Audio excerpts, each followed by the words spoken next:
I'll be talking about DMEC indications and case selections primarily, so no financial interest. So indications would be pretty much similar to DSEC. Anything with an endothelium, non-functioning endothelium, you can do a DMEC. However, for starting out, you should have some of the more straightforward cases in mind. So something like this, a good PBK should be a good ideal case for beginners. Something with normal anterior chamber anatomy without much peripheral anterior synechiae or without an unstable IOL, without vitreous in the anterior chamber. So those would be a good case to begin with. Sometimes you see these sort of patients in the OPT where the visibility is very low due to a hypertrophied epithelium. So then you are on the fence whether to do a DMEC or a DSEC.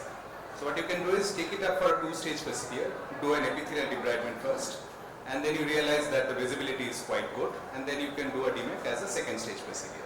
With experience you will realize, or with anterior segment OCT you can realize that when the stroma is not looking not too much hyperreflective, then you can probably do it as the same sitting also.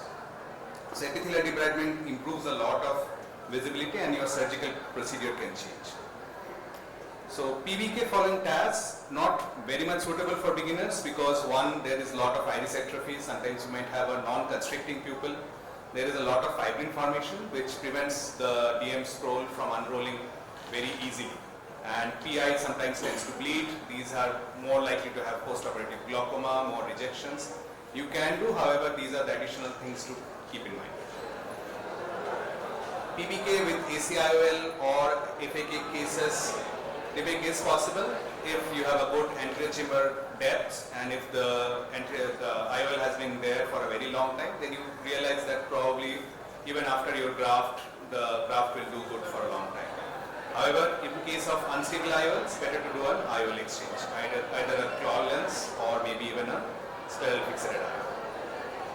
AFCD in eastern part of India, we see a lot of Fuchs patients, almost more than a third of our patients are Fuchs. So these are very good cases. So you can be either presenting as PBK or as a primary case, in which case you might want to combine with the cataract surgery. So this is a little bit of a debatable topic. So mostly we go by age. Younger patients, we can do a phakic DMEC and later on do a triple procedure for better cataract refractive outcome. But if you are not feeling too confident about going and doing a phaco with a graft inside, you can always do a triple procedure. Post-fail grafts, again, post-DSEC fail grafts, this is again a straightforward indication. Remove the graft, you get a good visibility, you can do a DMEC. However, for post-PK fail grafts, a little bit challenging because the internal graft-host junction can interfere with the graft centering and unfolding. So that is something you can see preoperatively with an anterior segment OCT. You can see how the anatomy of the graft-host junction looks like, and then you can sort of decide whether to do a DSEC or a DMEC.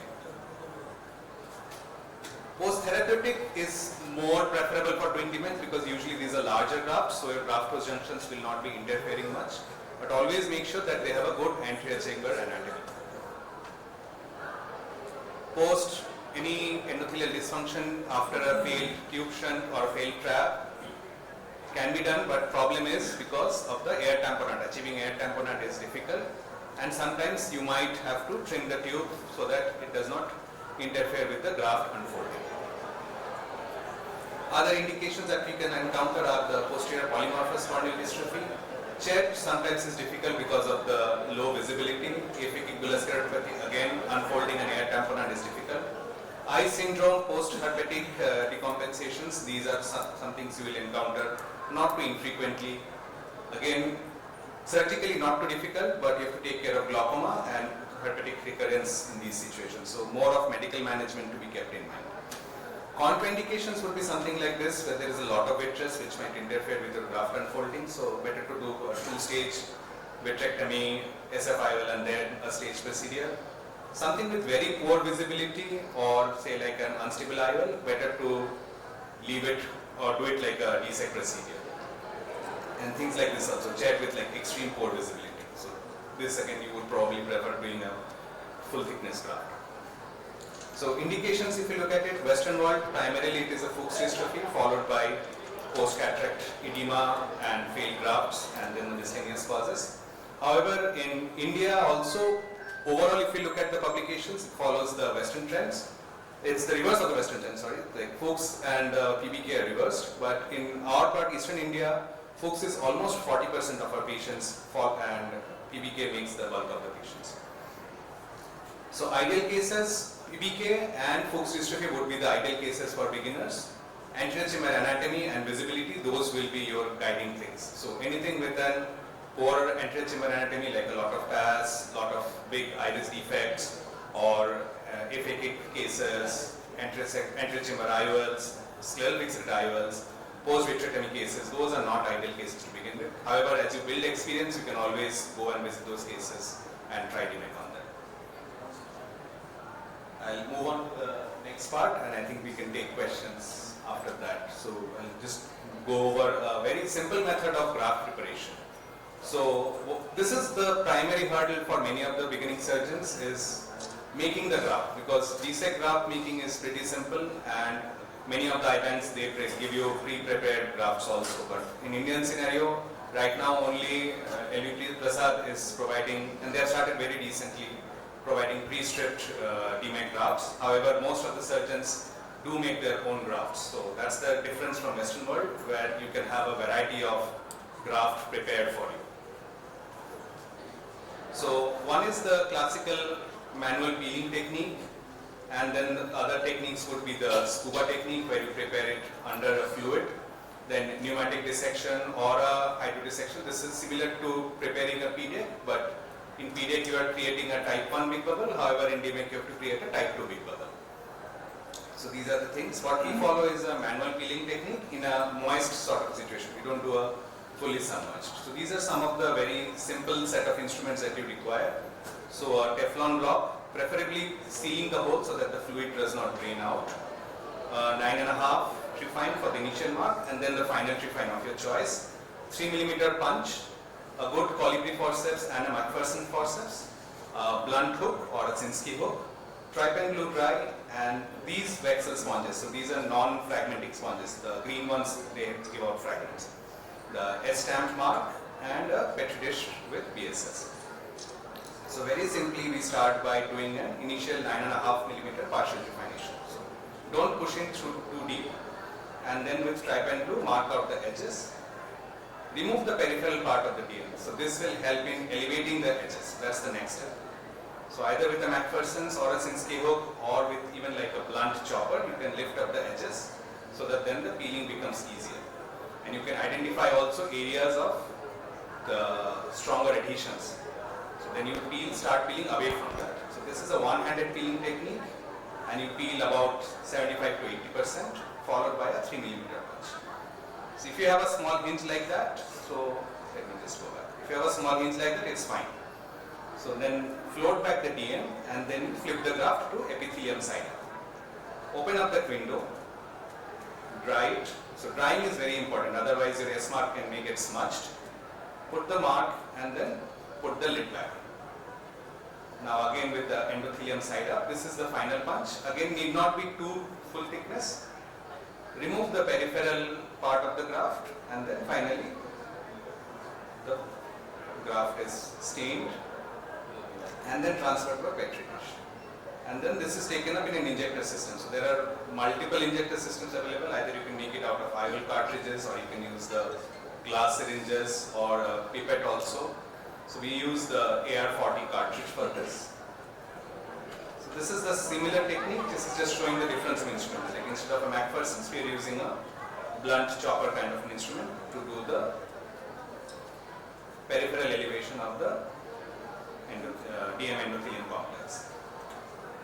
So once you get the plane, it's just that easy. However, if you encounter areas of strong adhesion, you should not try to force your way through.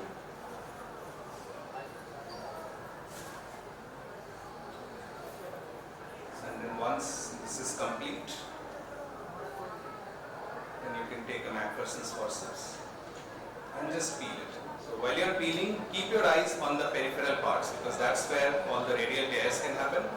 So you should keep a watch on that, be very vigilant. Anytime a tear happens, stop immediately.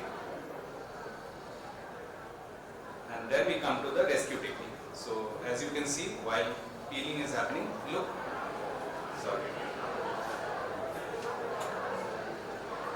So look at the right part of the edge. You will see a radial tear which has just happened here. So at this point you stop. See that? So if you keep continuing, that tear will extend to the center. So what you do is you just make it into a complete sort of Nike sign or a tick sign. Make it meet the edge of your initial trephination. So now again, it will not extend centrally. So then you can continue with the rest of the peeling process.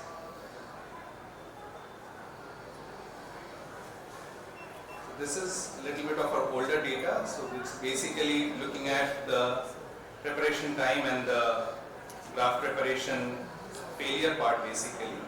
So we had it's about 1 to 2% of damage during graft preparation that has happened. So it's not that the tissue is lost entirely, it can still be used for, if it happens during the initial phase, you can do a smaller trephine and use it for PK or DALC or therapeutic PK also. And then finally we come to the concept of a peripherally trephinated demate graft. So this is based on the anatomy. So what we know from anatomy is the endothelium's density sort of increases as we move from the center to the periphery.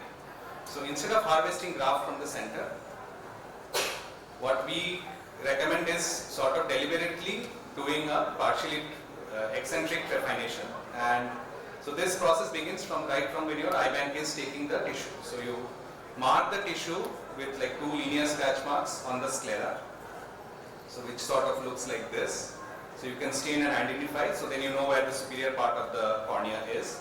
And then your initial 9.5 mm trephine itself can be sort of placed eccentrically, almost touching the inner part of the corneal border basically, or the Schwalbe's line.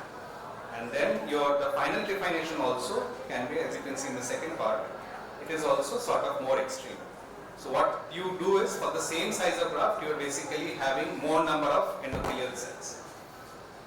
So this is in comparison with the centrally trephinated corneal bone. You can see both the marks.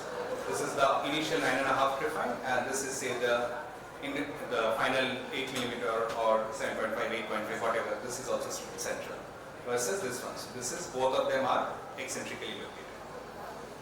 So what happens with this is, so you get actually more number of cells which is being given. So down the line, 2 years, 3 years, actually these patients, they tend to have a better cell count. And also fewer modifications that happened as a necessity during COVID, because when there was shortage of tissues. So once you have made this window, this anterior part is not usable for many of the surgeries other than say small batch grafts. So what if we do not do a S-mark? So what we are recommending here is putting a BCL with a trephine. So that will act as your window. Once you have done a complete peeling, instead of doing a partial peeling, you do a complete peeling, float it back onto the BCL and then mark it through the BCL. And then this part, the anterior cap, can be used for any of the procedures, be it DALC, be it therapeutic PK, or even as a carrier for a keratoprosthesis. So finally, take-home message for beginners is wet lab, basically. So pick any techniques. This is one of the techniques. You can even do scuba technique, whatever. Stick to one technique, repeat it over and over again in the wet lab. So once you have practiced it, you can definitely be a master of it. And initially the age choice would be, that I did not go into much details, the age choice would be between 55 to 65 years of age, because then the scroll does not form too much of a tight scroll.